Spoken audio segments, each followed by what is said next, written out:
तो वेलकम, जय हिंद प्यारे दोस्तों। फॉर्मेटिव स्टडी में आपका स्वागत है। आज इस वीडियो लेक्चर में हम आपके लिए लेकर आए हैं एग्जाम स्पेशल क्वेश्चन, क्योंकि जो ये मैथ के क्वेश्चन हैं, ठीक है, बहुत ही इंपॉर्टेंट क्वेश्चन है और देखिए आपकी परीक्षा में पूछे जा सकते हैं। तो इस क्लास को आपको ध्यान से देखना है, ठीक है, और साथ ही साथ जितना हम आपको कॉन्सेप्ट बताएंगे, ये सारा कॉन्सेप्ट समझते चलना है।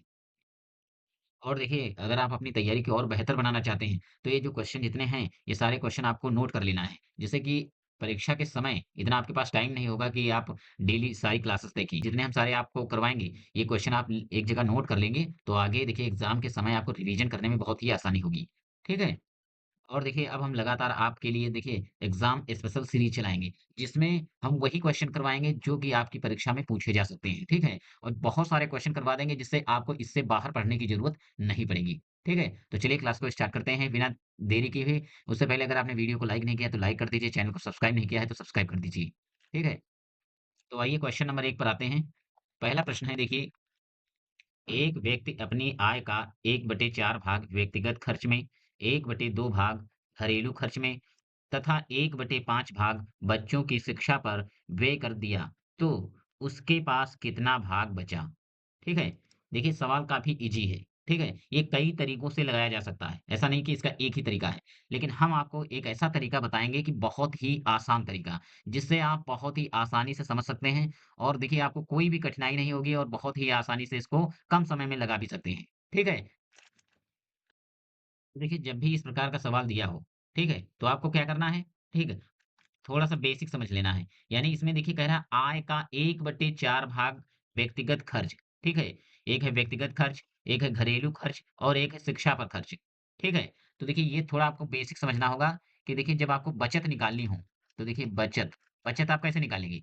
तो देखिए आय माइनस खर्च कर दीजिए, आय माइनस खर्च, ठीक है? यानी आप अगर आय में से अपनी खर्चा निकाल दें, तो क्या निकल आएगा? बचत, ठीक है? तो बस इस सवाल में आपको आय ₹1 मान लेना है, ठीक है? आय कितना मानना है? ₹1। तो देखिए माना आय कितनी है? ₹1, ठीक है? अब आपको देखिए क्या करना है, जितने ये खर्चे हैं, बस इसी में से देखिए आपको घटा देना है। देखिए जितने खर्चे हैं, कितना खर्चा है? पहले आय लिखिए, आय ₹1 है, माइनस कर दीजिए। क्या क माइनस करना है?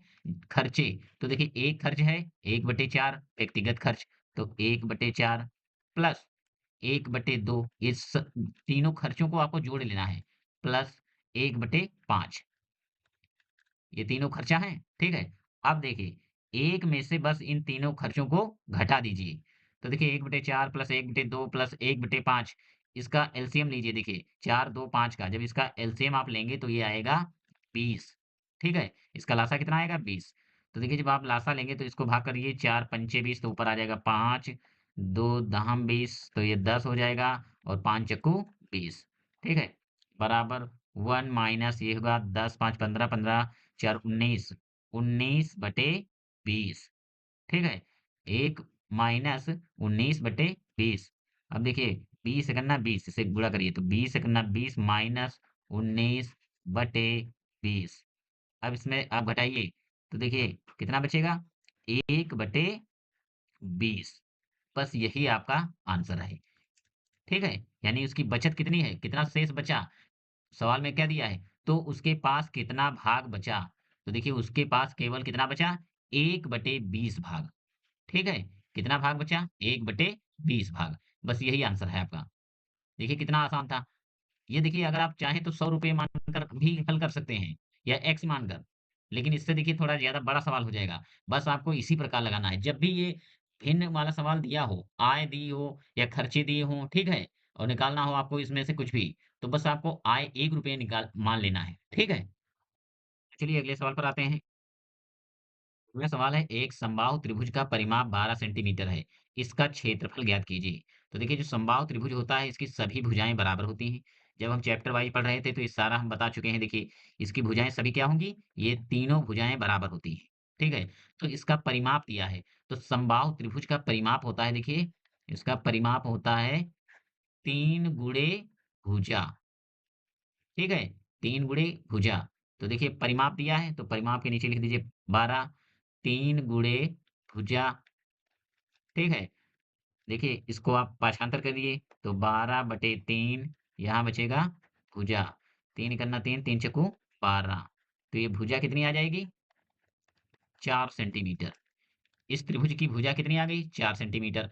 अब कह रहा है इसका क्षेत्रफल बताओ। अब क्षेत्रफल निकल जाएगा, क्योंकि क्षेत्रफल देखिए होता है, समबाहु त्रिभुज का क्षेत्रफल होता है देखिए, समबाहु त्रिभुज का क्षेत्रफल बराबर अंडर रूट 3/4 इंटू भुजा का स्क्वायर। ठीक है? तो देखिए भुजा हमने कितनी निकाली? 4 सेंटीमीटर। तो लिख दीजिए 3 बटे अंडर रूट 3/4 गुणे भुजा का स्क्वायर, यानी 4 गुणे 4। इस पर स्क्वायर आप लगाएँगे तो 2 बार 4 लिखना होगा। ठीक है? तो देखिए इस 4 से इस 4 को काट दीजिए। ये हो जाएगा देखिए 4 अंडर रूट 3। ये आपका आंसर आ जाएगा, यानी 4 अंडर रूट 3। बहुत ही ईज़ी सवाल था। ठीक है?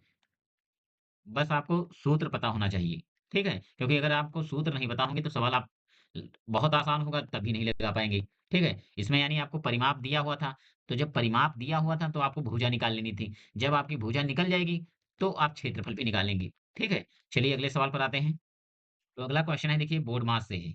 ये काफ़ी इंपॉर्टेंट क्वेश्चन है, देखिए परीक्षा में आ सकता है, ठीक है? और ये कई बार क्वेश्चन पूछा गया है। तो देखिए बोर्ड मास का है, तो सबसे पहले क्या किया जाता है देखिए, आपको लिखना है बोर्ड मास। यानी सबसे पहले आपको ब्रैकेट सॉल्व करना है, फिर हाफ को यानी का सॉल्व करना है, फिर डिवाइड करना है, फिर मल्टीप्लाई करना है यानी गुणा करना है, फिर एडिशन मतलब जोड़ना है, फिर सब्ट्रैक्ट, फिर लास्ट में घटाना है। ठीक है? तो चलिए देखिए 121 बराबर लगा दीजिए डिवाइड, ठीक है? 16 माइनस 14 माइनस 3। देखिए 9 में से 6 निकल जाएँगे, कितना बचेगा? तो देखिए 9 में से जब 6 निकल जाएँगे तो बचेगा 3। ठीक है? ये वाला ब्रैकेट सॉल्व हुआ। अगले स्टेप में देखिए आपको क्या करना है, 121 डिवाइड 16 माइनस, देखिए 14 माइनस 3 त्रिका 9। अब देखिए ये ब्रैकेट सॉल्व हुआ। ठीक है? अब आइए देखिए आगे, अगला स्टेप आपको क्या करना है, 121 डिवाइड बड़ा ब्रैकेट 16 माइनस 14 में से 9 निकल जाएंगे, कितना बचेगा? तो ये बचेगा 5 बचेगा। ठीक है? तो यहाँ लिख दीजिए 5, यानी मंझला ब्रैकेट भी सॉल्व। अब अगले ब्रैकेट पर आइए, तो 121 डिवाइड 16 में से 5 जब निकल जाएँगे, तो ये बचेगा 11। ठीक है? अगले स्टेप में अब हमें करना है भाग, 121 बटे 11। जब आप 11 से इसको डिवाइड करेंगे, तो उत्तर आपका आ जाएगा 11। ये हो जाएगा आपका आंसर। इस प्रकार आपको पेपर में सॉल्व करना है इसको। ठीक है? और ये एक सवाल बोर्ड मास से आएगा ज़रूर। हो सकता है यही सवाल आ जाए। ठीक है? चलिए अगले प्रश्न पर आते हैं। अगला क्वेश्चन है, अजय के घर से बाजार 11.5 किलोमीटर दूर है।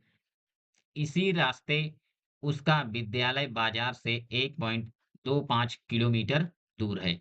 अजय के घर से विद्यालय की दूरी बताइए। यानी अजय के घर से 11.5 किलोमीटर दूर, ठीक है? यानी जो ये 11.5 किलोमीटर क्या है? अजय के घर से बाजार की दूरी। यानी घर कहाँ है? देखिए यहाँ पर है घर, ये है बाजार। बहुत सवाल सरल है देखिए बाजार। तो देखिए ये वाली दूरी कितनी है दी? है 11.5। यानी यहाँ से यहाँ तक कितना है? 11.5। फिर क्या कह रहा है? इसी रास्ते उसका विद्यालय बाजार से, कहाँ से? बाजार, तो ये है बाजार। यहाँ बाजार से कितनी दूर है? 1 दशमलव यानी 1.25, ठीक है? किलोमीटर दूर का क्या है? विद्यालय। तो उसका विद्यालय है यहाँ पर देखिए, विद्यालय। ठीक है? तो कह रहा है अजय के घर से विद्यालय की दूरी, यानी हमें निकालना है यहाँ से यहाँ तक की दूरी। तो बस आपको यहाँ से यानी घर से विद्यालय, ये पूरा यहाँ से आपको जोड़ देना है, ठीक है? बस आपको पता चल जाएगा कितनी दूर विद्यालय है, ठीक है? यानी कहाँ से? घर से। तो देखिए 11.5, दशमलव का जोड़ देखिए कैसे लगता है, दशमलव के सामने दशमलव होना चाहिए, यानी यहाँ पर लिख दीजिए 1.25 जोड़ दीजिए, ठीक है? तो यहाँ देखिए कुछ नहीं है तो जीरो मान लीजिए, तो 5 में जीरो जोड़ोगे तो 5 ही रहेगा, ठीक है? 5 2 7, यहाँ पर दशमलव लगा है तो दशमलव लगा दीजिए, 1 1 2 और ये 1, यानी 12.75, ये हो जाएगा आंसर, ठीक है? यानी क्या है? अजय के घर से विद्यालय की दूरी कहाँ से? अजय के घर से विद्यालय की दूरी कितनी है? 12.75। ठीक है? चलिए नेक्स्ट क्वेश्चन पर आते हैं। तो देखिए अगला सवाल है, 2 संख्याओं का मासा 16, ठीक है? तथा उनका गुणनफल 6400 है, तो उसका लासा ज्ञात कीजिए। तो इसका एक देखिए सूत्र होता है, ठीक है? लिखिए देखिए, लासा गुणे मासा, ठीक? बराबर पहली संख्या गुणे दूसरी संख्या। बस आपको ये याद रखना है, ठीक है? इसको आप इस प्रकार भी लिख सकते हैं, एलसीएम गुणे एचसीएफ बराबर पहली संख्या गुणे दूसरी संख्या, ठीक है? इसी फ़ॉर्मूले पर आपको ये जो-जो सवाल में दिया है रख दीजिए। तो देखिए मासा दिया है, तो यहाँ पर लिख दीजिए मासा यानी 16 बराबर, फिर दिया है देखिए तथा उनका गुणनफल, ये किसका गुणनफल है? इन 2 संख्याओं का गुणनफल। तो 2 संख्याओं का गुणनफल यानी पहली संख्या गुणे दूसरी संख्या, ये दिया है 6400, ठीक है? निकालना क्या है? एलसीएम, तो एलसीएम वैसे ही रख दीजिए।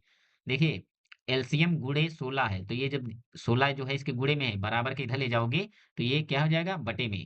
तो एलसीएम बराबर 6400 बटे 16। डिवाइड करिए, 16 करना 16, 16 चौकू 64 यानी 400 आ जाएगा। तो एलसीएम बराबर 400, ये हो जाएगा आपका आंसर। ठीक है? एलसीएम कितना आएगा? 400, ठीक है? देखिए बहुत ही ईज़ी सवाल है। अगर आपको देखिए इसको प्रूव करना है, चेक करना है कि देखिए हमने 400 निकाला और पहले 16 दिया था, ठीक है? तो इसका अगर आप गुणा करेंगे देखिए 16 गुणे 400 यानी लासा और मासा का अगर गुणनफल कितना दिया है, यानी दोनों संख्याओं का, तो 16 चौकू 64, ये 6400 आएगा। देखिए है, यानी कि ये आपका सवाल जो है सही है। ठीक है? चलिए अगले सवाल पर आते हैं। अगला सवाल है, आयताकार बगीचे की लंबाई एवं चौड़ाई में अनुपात 5:3 है। यदि आयताकार बाग का क्षेत्रफल 1500 वर्ग फीट हो, तो बाग के चारों ओर तार लगाने के लिए कितना खर्च आएगा?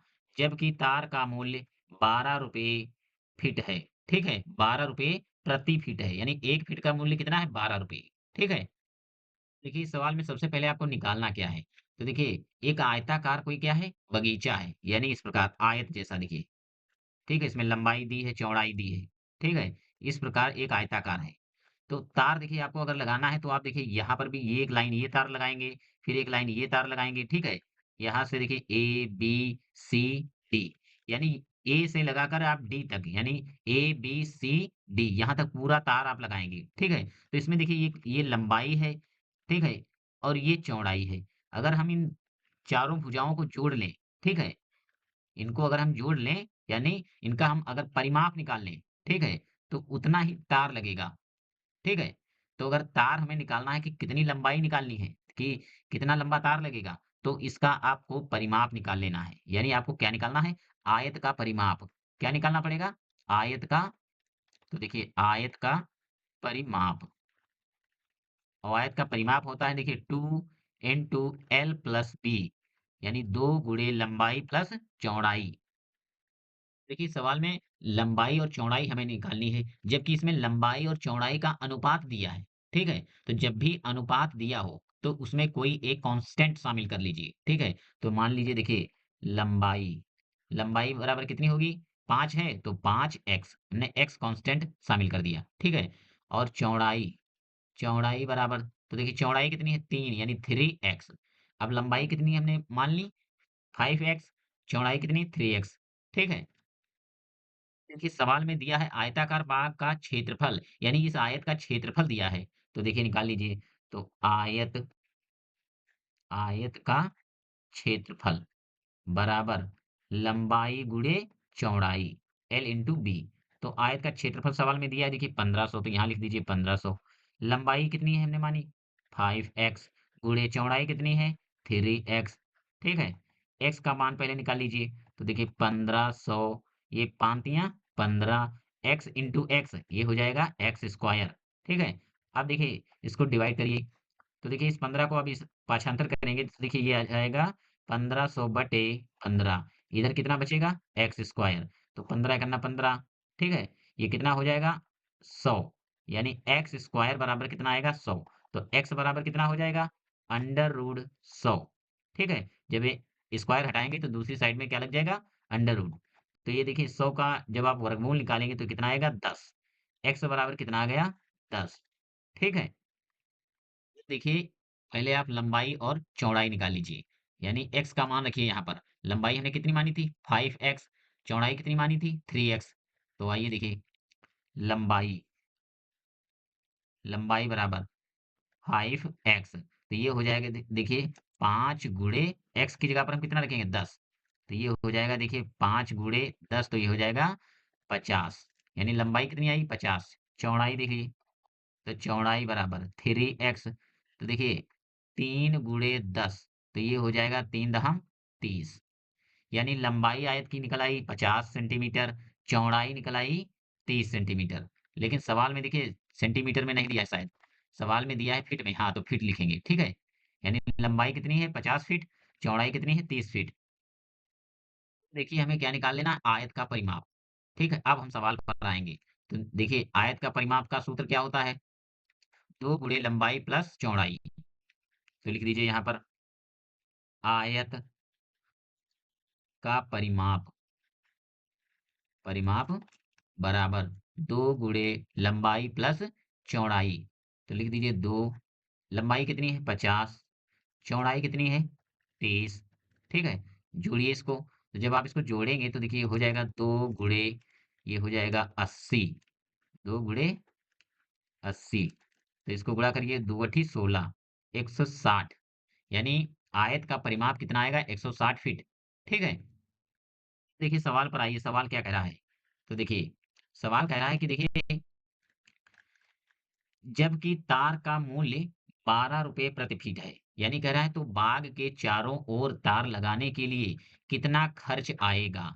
जबकि तार का मूल्य 12 रुपए फीट है। यानी हमने ये तार पूरा निकाल लिया कि कितना लंबा तार लगा। यानी ये तार देखिए, इतना इसका परिमाप जितना होगा उतना ही तो तार लगा होगा। तो हमने इसकी पूरी तार की लंबाई निकाल ली है और कह रहा है कि 1 फीट का मूल्य 12 रुपए है। यानी अगर 1 फीट का मूल्य 12 रुपए है, तो आपको निकाल लेना है 160 फीट का मूल्य कितना होगा, ठीक है? तो बस गुणा कर दीजिए इसको। तो देखिए खर्च कितना आएगा? तो खर्च बराबर तो 160 गुणे 12। तो 12 से गुणा करेंगे तो 12 जीरो जीरो और 12 छंग 72, 12 एकन्ना 12, 7 19। यानी 1920 रुपए का खर्चा आएगा। ठीक है? ये हो जाएगा आपका आंसर। ठीक है? एक बार इस सवाल को दोबारा समझ लेते हैं। सवाल देखिए बहुत ही इम्पोर्टेंट है, इस टाइप के सवाल पूछे ज़रूर जाते हैं, ठीक है? तो देखिए सवाल में क्या कह रहा था कि हमें जो तार की लंबाई है, ठीक है? उस तार की लंबाई पहले निकाल लेनी है, फिर कह रहा है कि अगर 1 फीट का खर्चा आ रहा है 12 रुपए, तो बताना होगा कि इस तार में कितना पूरे तार में कितना खर्चा आएगा, ठीक है? तो सबसे पहले आपको क्या करना होगा, इसका परिमाप निकालना होगा, क्योंकि परिमाप जब निकालेंगे तभी आपकी तार की लंबाई की पता चलेगी और परिमाप निकालने से पहले आपको इसकी देखिए क्षेत्रफल दिया है तो पहले आप क्षेत्रफल निकालेंगे, क्षेत्रफल जब निकालेंगे तो उससे आपको लंबाई और चौड़ाई पता चलेगी। जब लंबाई और चौड़ाई पता चल जाएगी, तब आपको इस परिमाप वाले सूत्र में रख देना है, ठीक है? जब परिमाप आ जाए तो उसको 12 से गुणा कर देना है। देखिए सवाल बहुत ही इम्पोर्टेंट है, ठीक है? ये देखिए सवाल जो है काफ़ी इम्पोर्टेंट सवाल है, इसी टाइप के सवाल पूछे जाते हैं। हो सकता है देखिए यही सवाल ना आ जाए, तो आपको अच्छे से समझ लेना है। अगर किसी भी प्रकार का डाउट है तो आप हमें कमेंट करके पूछ सकते हैं, ठीक है? और नेक्स्ट क्लास में देखिए और भी इम्पोर्टेंट क्वेश्चन हम आपके लिए इसी प्रकार लेकर आएँगे, ठीक है? तो अगर आपने वीडियो को लाइक नहीं किया तो लाइक कर दीजिए, चैनल को सब्सक्राइब नहीं किया है तो सब्सक्राइब कर दीजिए। जय हिंद।